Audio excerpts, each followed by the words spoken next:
क्या मैं क्या मेरा ना ਗੱਡੀ ਦੇ ਵਿੱਚ ਨਾ ਉਹ ਲੈ ਕੇ ਆ ਏਟੀਐਮ ਕਾਰਡ ਤੇ ਇਹ ਉਹ ਸਾਰੀਆਂ ਚੀਜ਼ਾਂ ਮੇਰਾ ਗੱਡੀ ਦੇ ਵਿੱਚ ਪਿਆ ਹੈ ਏਟੀਐਮ ਕਾਰਡ ਵੀ ਮੇਰਾ ਆਈਡੀ ਕਾਰਡ ਵੀ ਤੇ ਮੈਨੂੰ ਫੋਨ ਆਇਆ ਬੈਂਕੋਂ ਮੈਨੂੰ ਕਹਿੰਦੇ ਨੇ ਅਸੀਂ ਸੈਂਟਰਲ ਬੈਂਕ ਆਫ ਦੁਬਈ ਤੋਂ ਕਾਲ ਸਹੀ ਕਰਦੇ ਪਿੱਛੋਂ ਆਵਾਜ਼ਾਂ ਤੇ ਮਤਲਬ ਇਸ ਤਰ੍ਹਾਂ ਨਾ ਮਤਲਬ ਸੇਮ ਕਾਲ ਐਂ ਸੈਂਟਰ ਜਿਵੇਂ ਵਾਲੀਆਂ ਵਾਕਈ ਕਾਲ ਯਾਰ ਸੈਂਟਰ ਵਾਕਈ ਵਾਲੀਆਂ ਕੁਝ ਯੈਸ ਹੈ ਵੇ। ਠੀਕ ਹੈ ਅਸੀਂ ਇਹ ਤੋਂ ਗੱਲ ਕਰਦੇ ਪਏ ਤੇ ਤੁਸੀਂ ਜਿਹੜਾ ਨਾ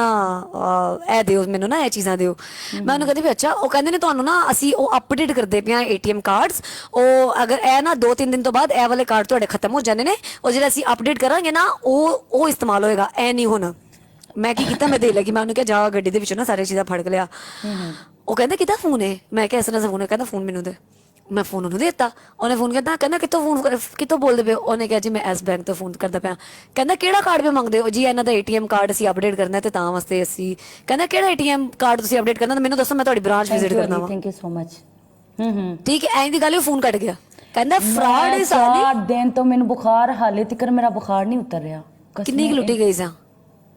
20,000 ਦਿਰਹਮ ਮੈਂ ਇੰਨੀ ਪਰੇਸ਼ਾਨ ਕਸਮੇ ਰੋ ਕੇ ਨਾ ਚੱਲੀ ਹੋ ਗਈ ਫਿਰ ਮੈਂ ਯਾਰ ਟਿਕਟੋਕ ਤੇ ਵੀ ਲਾਈਵ ਆਉਣ ਤੇ ਦਿਲ ਨਹੀਂ ਕਰ ਰਿਹਾ ਸੀ ਫਿਰ ਮੈਂ ਕਿ ਯਾਰ ਜਿਹੜੀ ਚੀਜ਼ ਜਾਣੀ ਸੀ ਚਲੀ ਗਈ ਹੁਣ ਐਵੇਂ ਦੁਖੀ ਹੋਣ ਦਾ ਜਾਂ ਇਸ ਤਰ੍ਹਾਂ ਕਰਨ ਦਾ ਕੋਈ ਮਕਸਦ ਹੀ ਨਹੀਂ ਹੈ। ਪੁਲਿਸ ਨੂੰ ਵੀ ਕਾਲ ਕੀਤੀ ਉਹ ਕਹਿੰਦੇ ਤੁਹਾਡੀ ਗਲਤੀ ਤੁਹਾਨੂੰ ਨਹੀਂ ਇਸ ਤਰ੍ਹਾਂ ਕਰਨਾ ਚਾਹੀਦਾ ਸੀ। ਐ ਹੁਣ ਮੈਂ ਆਈ ਸੀ ਨਾ ਦੁਬਈ ਮੈਂ ਵੀ ਲੁੱਟਣ ਲੱਗੀ ਸਾਂ ਮੈਂ ਇੰਜ ਨਹੀਂ ਸਾਂ ਲੁੱਟਣ ਲੱਗੀ ਮੈਨੂੰ ਬੈਂਕ ਵਾਲਾ ਕਹਿੰਦਾ ਬਸ ਅਸੀਂ ਤੇਰਾ ਬੈਂਕ ਅਕਾਊਂਟ ਬੰਦ ਕਰਨ ਲੱਗੇ ਆ ਠੀਕ ਹੈ ਹੁਣ ਮੇਰੇ ਕੋਲ ਪੈਸੇ ਸਨ ਉਹਦੇ ਵਿੱਚ ਮੇਰੇ ਕੋਲ ਦੁਬਈ ਦੇ ਵਿੱਚ ਸਿਰਫ ਇੱਕੋ ਹੀ ਬੈਂਕ ਸੀ ਇੱਕੋ ਹੀ ਅਕਾਊਂਟ ਸੀ ਤੇ ਉਹਨਾਂ ਨੇ ਕਿਹਾ ਅਸੀਂ ਬੰਦ ਕਰਨ ਲੱਗੇ ਆ ਟਿਕਟੋਕ ਦੇ ਜਿਹੜੇ ਪੈਸੇ ਨੇ ਨਾ ਤੁਸੀਂ ਇਹ ਪਾਲਿਸੀ ਨਹੀਂ ਹੈਗੀ ਡੀਆਈਬੀ ਦੀ ਤੁਸੀਂ ਇਹਦੇ 'ਚ ਪੈਸੇ ਟ੍ਰਾਂਸਫਰ ਨਹੀਂ ਕਰ ਸਕਦੇ ਮੈਂ ਈਮੇਲ ਪਾਤੀ ਤੁਹਾਡਾ ਨਾ ਇਨ 24 ਆਵਰ ਤੁਹਾਡਾ ਅਕਾਊਂਟ ਬੰਦ ਹੋ ਜਾਣਾ ਠੀਕ ਹੈ ਹੁਣ ਮੈਂ ਪਰੇਸ਼ਾਨ ਮੈਂ ਕਿਹਾ ਹੁਣ ਮੈਂ ਪੈਸੇ 24 ਘੰਟੇ ਦੇ ਵਿੱਚ ਕਿਵੇਂ ਕਢਾਵਾਂ ਮੇਰੇ ਏਟੀਐਮ ਦੀ ਲਿਮਿਟ ਤੇ ਐ ਨਹੀਂ ਕਰ ਚੈੱਕਬੁੱਕ ਮੇਰੇ ਕੋਲ ਹੈਗੀ ਕੋਈ ਨਹੀਂ ਮੈਂ ਹੁਣ ਕੀ ਕਰਾਂ ਮੈਂ ਪਰੇਸ਼ਾਨ ਐਨੀਵੇਜ਼ ਮੈਂ ਇੱਧਰ ਉੱਧਰੋਂ ਗੱਲਾਂ ਕਰਕੇ ਮੈਂ ਇੱਧਰ ਉੱਧਰ 2-4 ਬੰਦਿਆਂ ਨੂੰ ਟ੍ਰਾਂਸਫਰ ਕੀਤੇ ਫਿਰ ਮੈਂ ਉਹਨਾਂ ਕੋਲੋਂ ਕੈਸ਼ ਲੈ ਕੇ ਆਈ ਹਾਂ ਮੇਰਾ ਅਕਾਊਂਟ ਬੰਦ ਕਰਨ ਲੱਗੇ ਸੀ ਲੇਕਿਨ ਐਡੇ ਕੋਈ ਖੋਤੀ ਦੇ ਬੱਚੇ ਨੇ ਜਾਂ ਮੇਰੀ ਕਿਸਮਤ ਚੰਗੀ ਉਹਨਾਂ ਨੇ ਮੇਰਾ ਅਕਾਊਂਟ ਨਹੀਂ ਬੰਦ ਕੀਤਾ ਹਲੇ ਵੀ ਚੱਲਦਾ ਪਿਆ। ਹਾਂਜੀ ਯਾਰ ਮੈਂ ਤੇ ਕਿਹਾ ਸਿਰਫ ਪਾਕਿਸਤਾਨ 'ਚ ਹਰਕਤ ਹੁੰਦੀ ਬਾਹਰ ਦੇ ਮੁਲਕਾਂ 'ਚ ਇੰਜ ਦੀ ਹਰਕਤ ਨਹੀਂ ਹੁੰਦੀ ਯਾਰ ਨਹੀਂ ਤੇ ਇਸ ਤਰ੍ਹਾਂ ਮਤਲਬ ਯਾਰ ਮੈਨੂੰ ਨਹੀਂ ਅਕਲ ਸਮਝ ਨਹੀਂ ਆਈ ਨਾ ਮੈਂ ਤੇ ਖੁਦ ਇੰਜ ਪਰੇਸ਼ਾਨ ਹੋ ਗਈ ਮੈਂ ਕਿ ਯਾਰ ਹਾਲੇ ਮਹੀਨਾ ਹੋਇਆ ਬਣਾਇਆ ਤੇ ਬਲੌਕ ਕਿਉਂ ਕਰਨਗੇ ਕਾਰਡ ਇੰਜ ਤੇ ਉਂਝ ਯਾਰ ਬਸ ਸਮਝ ਹੀ ਨਹੀਂ ਆਈ 20,000 ਦਿਨ 15 ਲੱਖ ਬੰਦਾ ਚੰਗੀ ਭਲੀ ਭੈਣ ਚੋਂ ਦੀ ਈਦ ਲੰਘ ਜਾਣੀ ਸੀ ਹਾਲੇ ਸ਼ਾਪਿੰਗ ਵੀ ਨਹੀਂ ਕੀਤੀ ਸੀ ਇੱਥੇ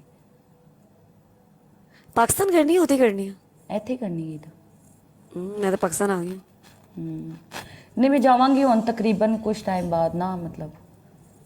ਚਲ ਓਕੇ ਮੇਰੀ ਜਾਨ ਚੱਲ ਓਕੇ ਤੂੰ ਉਹਨਾਂ ਨਾਲ ਜਾ ਕੇ ਖੇਡ ਫਿਰ ਇਨਸ਼ਾਅੱਲਾ ਮਿਲਦੇ ਆ ਬਸ ਉਹਨਾਂ ਨੇ ਮੇਰੀ ਤਰਫ ਹੋ ਗਿਆ ਮੇਰੀ ਸਟੇਕ ਤੋੜ ਦੇਗਾ ਕੋਈ ਨਾ ਕੋਈ ਛੋਟੇ ਛੋਟੇ ਉਹਨਾਂ ਨੂੰ ਮੇਰੀ ਤਰਫ ਵੀ ਥੈਂਕ ਯੂ ਬੋਲਦੀ ਥੈਂਕ ਯੂ ਸੋ ਮਚ ਚਲ ਓਕੇ ਆਪਣਾ ਖਿਆਲ ਰੱਖ ਓਕੇ ਅੱਲਾ ਹਾਫਿਜ਼।